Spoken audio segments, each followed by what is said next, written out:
Bonjour chers frères et sœurs de l'église de l'île Jésus. Aujourd'hui c'est le lundi 9 novembre 2020 et c'est la capsule numéro 28. La semaine passée, nous avons fait une parenthèse à l'occasion des élections présidentielles pour réfléchir sur la souveraineté de Dieu. Notre Dieu contrôle, dirige l'histoire et cela, quels que soient les résultats d'un vote. Il est au-dessus des grands de ce monde, au-dessus des rois, au-dessus des présidents, au-dessus des dictateurs. Il y a 2 semaines, nous avons commencé à regarder quelques textes qui semblent remettre en question la doctrine de l'assurance du salut. Nous avons lu celui de Jean 6, qui nous décrit la multiplication des pains et la décision des disciples d'abandonner Jésus.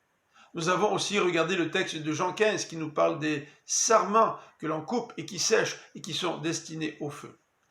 Je vous invite à écouter ces 2 capsules, puisque nous avons conclu que ces 2 passages n'enseignent pas la possibilité de perdre son salut.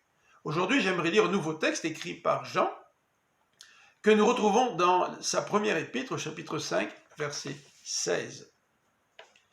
Si quelqu'un voit son frère commettre un péché qui ne mène pas à la mort, qu'il prie pour ce frère et Dieu lui donnera la vie. Il s'agit de ceux qui commettent des péchés qui ne mènent pas à la mort. Mais il existe un péché qui mène à la mort. Ce n'est pas au sujet de ce péché-là que je vous demande de prier. Ce passage est relativement simple. En fait, il nous encourage à prier pour quelqu'un qui pêche. Mais à sa lecture, plusieurs questions peuvent surgir dans l'esprit du chrétien. Mais tout d'abord, avant d'aborder ces quelques questions, j'aimerais vous rappeler que le contexte de ce passage nous présente 2 assurances. Le verset 13. Cela concerne l'assurance de la vie éternelle. Je vous ai écrit cela pour que vous sachiez que vous avez la vie éternelle, vous qui croyez au Fils de Dieu. Deuxième assurance, à partir du verset 14, qui concerne cette fois-ci la prière et l'exaucement. Et voici quelle assurance nous avons devant Dieu. Si nous demandons quelque chose qui conforme à sa volonté, il nous écoute.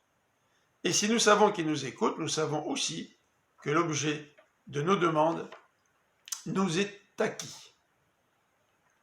Voilà donc 3 ou 4 questions que nous pourrions nous poser à la lecture du verset 16 qui nous encourage à prier pour quelqu'un qui pêche. Quelle est l'identité de celui qui pêche? Deuxième question. Quel est le péché qui ne mène point à la mort? Et la troisième, quel est le péché qui mène à la mort? Que signifient les termes mort et vie? Eh bien, je vous encourage à vous joindre à moi demain pour continuer la méditation de ce passage. Et en attendant, je vous souhaite une bonne fin de journée. Que Dieu vous bénisse.